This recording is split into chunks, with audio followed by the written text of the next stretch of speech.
আব্দুল্লাহ ইবনে আব্বাস রাদিয়াল্লাহু তাআলা আনহু বিশ্বনবীর কাজিন, চাচাতো ভাই।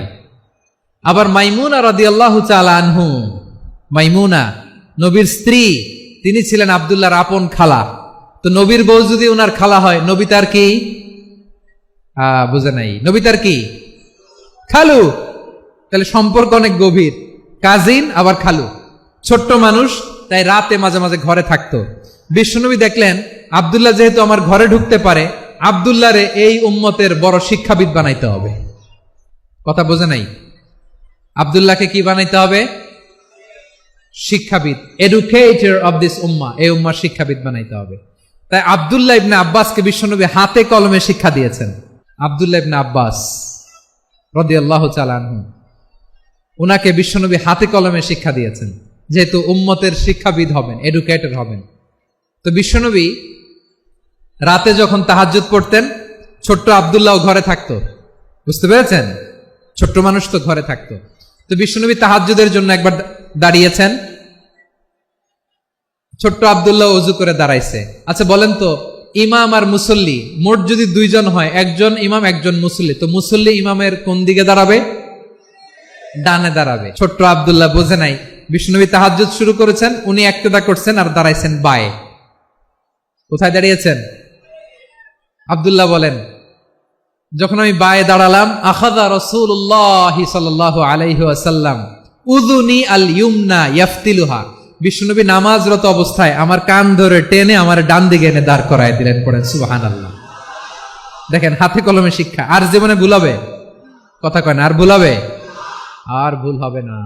এভাবে বিশ্বনবীর অনেক সঙ্গ পেয়েছেন, সফর করেছেন, একই বাহনে বসেছেন, এক বাহনে বসে লম্বা নাসিহত করেছেন, বলেছেন, ইয়া গোলাম ইহফাজিল্লাহ ইয়াহফাজকা, ইহফাজিল্লাহ তাজিদহু তুজাহাক, ইযা সাআলতা ফাসআলিল্লাহ ওয়া ইযা ইসতাআনতা ফাসতাইন বিল্লাহ।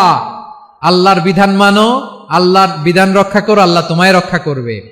আব্দুল্লাহ, চাইতে হলে আল্লাহর কাছে চাও, সাহায্য চাইতে হলে আল্লাহর কাছে সাহায্য চাও। মনে রাখো, গোটা বিশ্বের সবাই যদি তোমার সাহায্য করতে চায়, ততটুকুই করতে পারবে যতটুকু আল্লাহ তোমার নসিবে রেখেছে। গোটা বিশ্ব যদি তোমার বিরুদ্ধে ষড়যন্ত্রে দাঁড়িয়ে যায়, ক্ষতি ততটুকু করতে পারবে যতটুকু তোমার জন্য বরাদ্দ আছে, এর বাইরে কিছু করতে পারবে না। আওয়াজ করে বলেন ঠিক কিনা? এভাবে হাতে কলমে শিখিয়েছেন, বিশ্বনবীর সঙ্গ পেয়েছেন। উনাকে বিষ্ণু ইসলাম শিক্ষাবিদ, এডুকেটর অফ দিস উম্মাহ হিসেবে সিলেক্ট করেছেন, হাতে কলমে শিখিয়েছেন। বিশ্বনবী একবার প্রকৃতির ডাকে সাড়া দিয়ে এসেছেন। এখন কি করতে হবে? নামাজের জন্য ওযু করতে হবে। বিশ্বনবী এসেই দেখেন ওযুর বদনায় পানি ভরা, খুশি হয়ে গেলেন, বললেন, কে রেখেছে পানি? একজন বলল, আব্দুল্লাহ রেখেছে। বিশ্বনবী অত্যন্ত খুশি হলেন, খুশি হয়ে একটা দোয়া করলেন, বললেন, আল্লাহুম্মা ফাক্কিহু ফিদ্দীন ওয়া আল্লিমহু তা'ওয়ীল। আল্লাহ, তুমি আব্দুল্লাহকে দ্বীনের বুঝ দিও আর কোরআনের তাফসির শিক্ষা দিও। বিশ্বনবীর এই দোয়া এমন লাগছে, উনি রাইসুল মুফাসসিরিন, এই পৃথিবীতে যত মুফাসসির ছিল, যত মুফাসসির আসবে, সকল মুফাসসিরের সম্রাট হিসেবে স্বীকৃত হয়েছেন। আব্দুল্লাহ ইবনে আব্বাস, বিশ্বনবী ওনারা আজান শিখান নাই, বিশ্বনবী ওনারা ল্যাঙ্গুয়েজ শিখান নাই, বিশ্বনবী ওনারা অ্যাম্বাসেডর বানান নাই, হাতে কলমে শিক্ষা দিয়েছেন। ছোট্ট মানুষ, বিশ্বনবী ইন্তেকাল করলেন, আবু বকরের সময় গেল, ওমরে ফারুকের খেলাফত, তখনও তিনি তরুণ। ওমরে ফারুক রাদিয়াল্লাহু তাআলা আনহু ওনার ক্যাবিনেট মিনিস্ট্রির বৈঠকে এই আব্দুল্লাহ ইবনে আব্বাসকে পাশ দিয়ে বসায় রাখতেন। বয়স্ক সাহাবারা এটা পছন্দ করতো না। তারা বলতো, ঘটনা কি? আব্দুল্লাহর মতো ছেলে নাতি আমাদের আছে, এরা কেন রাখে ওমরে ফারুক? ওমরে ফারুক এটা টের পেলেন, তিনি বুঝতে পারলেন যে ক্যাবিনেট মেম্বাররা এটা পছন্দ করে না, ছোট্ট আব্দুল্লাহরা কেন রাখি, কেন যে রাখি, এটা একদিন বুঝাবো। একদিন মিটিং এ তিনি সবাইকে বললেন, ইদা জাআ নাসরুল্লাহি ওয়াল ফাতহ। এই আয়াত দ্বারা উদ্দেশ্য কি বলেন তো মুরব্বী সাহাবীরা? এক সাহাবী বলেন, এই সূরা দ্বারা উদ্দেশ্য, আল্লাহ বলেছেন আমাদেরকে বিভিন্ন ল্যান্ড, বিভিন্ন এলাকা বিজয় করতে হবে। ওমরে ফারুক বললেন, না, হয়নি। আরেকজন বললেন, বিজয় হওয়ার পর আমাদের বেশি বেশি আল্লাহর বরত্বের ঘোষণা দিতে হবে, এটা উদ্দেশ্য। ওমরে ফারুক বললেন, না, হয় নাই। যারে জিজ্ঞেস করেন কেউ পারে না। সব শেষ ছোট্ট আব্দুল্লাহরে বলেন, আব্দুল্লাহ, ইদা জাআ নাসরুল্লাহি ওয়াল ফাতহ, এর দ্বারা উদ্দেশ্য কি বলতো?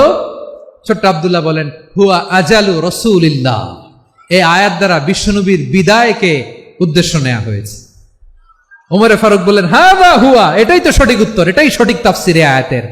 কারণ ইদা জাআ নাসরুল্লাহি ওয়াল ফাতহ, যখন আল্লাহর সাহায্য আর বিজয় আসবে, ওয়ারাআইতান নাসা ইয়াদখুলুনা ফি দীনিল্লাহি আফওয়াজা, আপনি দেখবেন দলে দলে ঢলে ঢলে বানের পানির মতো মানুষ ইসলামের দিকে ঢুকতেছে। ইসলামের বিজয় হয়েছে। তো ইসলামের বিজয়ের মিশন নিয়ে নবী আসছে, বিজয়ী যখন হয়ে গেছে এখন তো নবীর বিদায় হবে। জোরে বলেন ঠিক কিনা? কোন সাহাবী এই সূক্ষ্ম কথাটা ধরতে পারে নাই, ওই আব্দুল্লাহ ছাড়া। আব্দুল্লাহ যখন উত্তর দিছে সব সাহাবীদের টনক নড়েছে। এরপর থেকে কোনো ক্যাবিনেট মিটিং এ আর কোন সাহাবারা কোনো প্রশ্ন করে নাই। আওয়াজ করে পড়েন সুবহানাল্লাহ।